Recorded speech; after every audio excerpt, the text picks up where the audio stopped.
Então, eu queria começar hoje falando sobre estratégia, né? Porque, na verdade, esses estudos, eles nada mais são do que estudos que trabalham uma coisa muito interessante chamada estratégia. Na verdade, nós temos três coisas aí, né?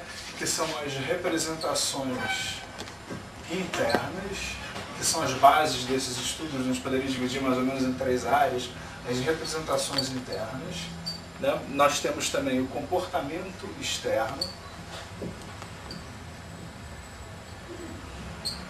e nós temos também aí o estado interno. A gente vem trabalhando isso desde o primeiro dia, né?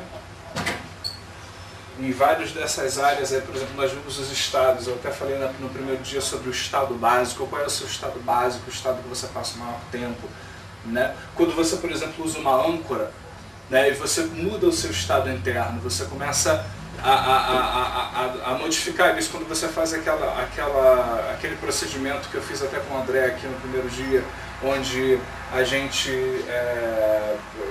pega a estrutura do medo, a estrutura da dúvida, por exemplo, da certeza, e inverte, você muda não só o estado interno, como o comportamento externo, e também as representações internas. Então isso aqui é a base, de uma maneira geral, de tudo que a gente está fazendo. O estado interno, ou seja, como que a gente se sente, né, o que está acontecendo dentro da gente, como é que a gente experimenta uma série de coisas, o comportamento externo, ou seja, aquilo que a gente emite, como que a gente age, e as representações internas. E, na verdade, as estratégias fazem parte das representações internas.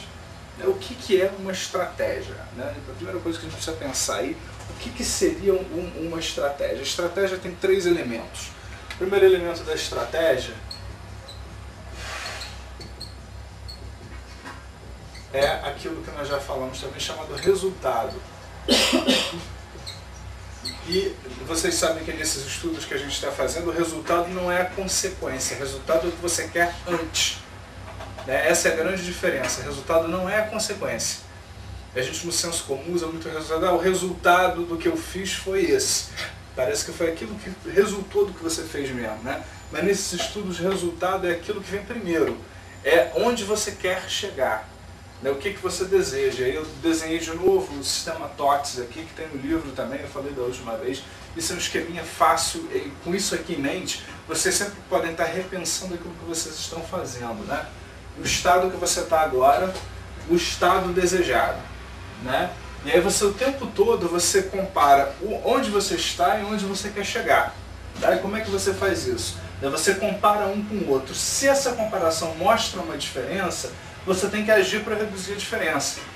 Né? Ou seja, se eu desejo ser mais eficaz falando em público, falar em público hoje é dificuldade de me expressar. Então eu tenho que agir para reduzir a diferença. Então eu vou estudar técnicas de comunicação, eu vou estudar, eu vou trabalhar em autoimagem, eu vou trabalhar em autoestima, e o tempo todo eu vou estar testando de novo para ver se houve uma redução dessa diferença, ou seja, de onde eu estou e aonde que eu quero chegar. Então o tempo todo a gente tem que estar prestando atenção nessa diferença. É de fundamental importância isso. E por isso que a gente está pensando nessa coisa da estratégia, porque o tempo todo você está trabalhando estratégia. Nós temos estratégias para tudo. Né? Estratégia para felicidade, estratégia para depressão, estratégia para ficar preocupado, estratégia para relaxar. Né? Então é muito interessante que você conheça essas estratégias. O primeiro elemento da estratégia é o resultado, o segundo, os sistemas representacionais, ou seja, visual, auditivo, sinestésico, olfativo, gustativo.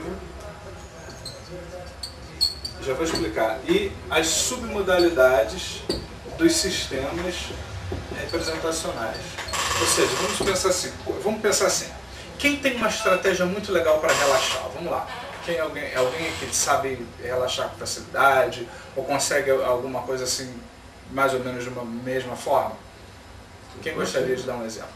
Eu consigo relaxar imediato. Como você consegue? Fala pra mim.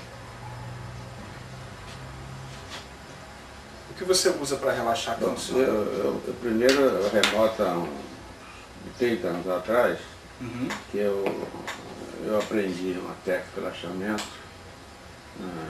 que consistia o seguinte: começa a relaxar a cabeça, a testa, e vem, você percebe a respiração, a pulsação cardíaca, você vê depois o externo, vê as pernas, os braços, depois você emite calor, entendendo, pelo externo, todo o corpo, e você fica banhando nas nuvens.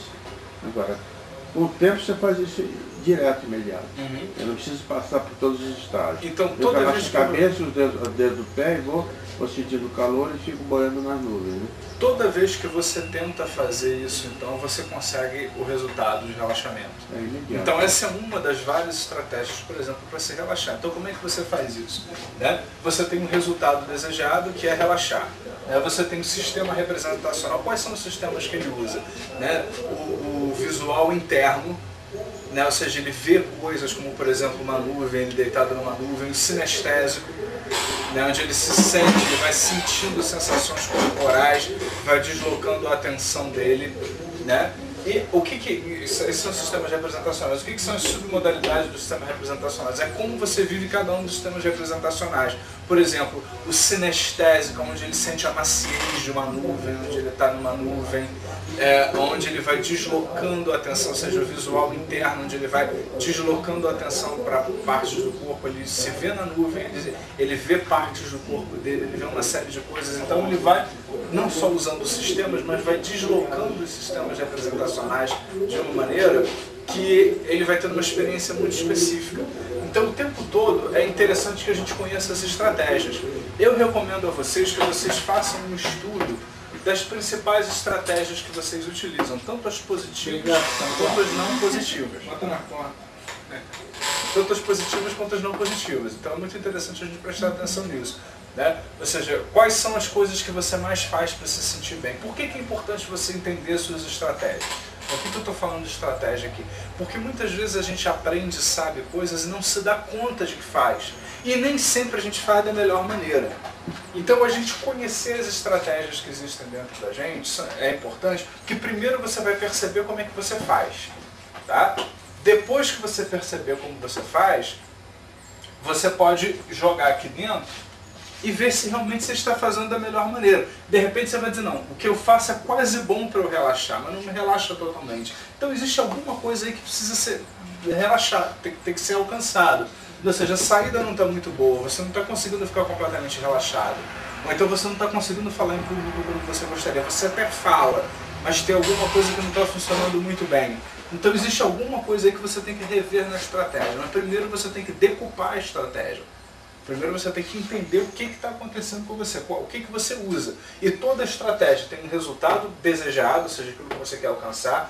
Você usa, por exemplo, você pode pensar assim, qual é a estratégia para um artista, por exemplo, um músico que queira se apresentar em público. Né? Muitas vezes o músico, eu estava vendo uma entrevista de quem? Acho que de um cantor americano, Bruce Springsteen, uma coisa assim, né? Então o Bruce Springsteen dizia, então ele estava perto da hora de entrar no palco, ele começava a sentir a respiração dele mudar, ele se via lá fazendo o show antes de entrar, o visual interno, ele sentia sensações físicas, ele deixava um calor subindo pelo corpo dele, o sinestésico, né? Então ele sabia que ele estava pronto para agir, então ele tinha uma estratégia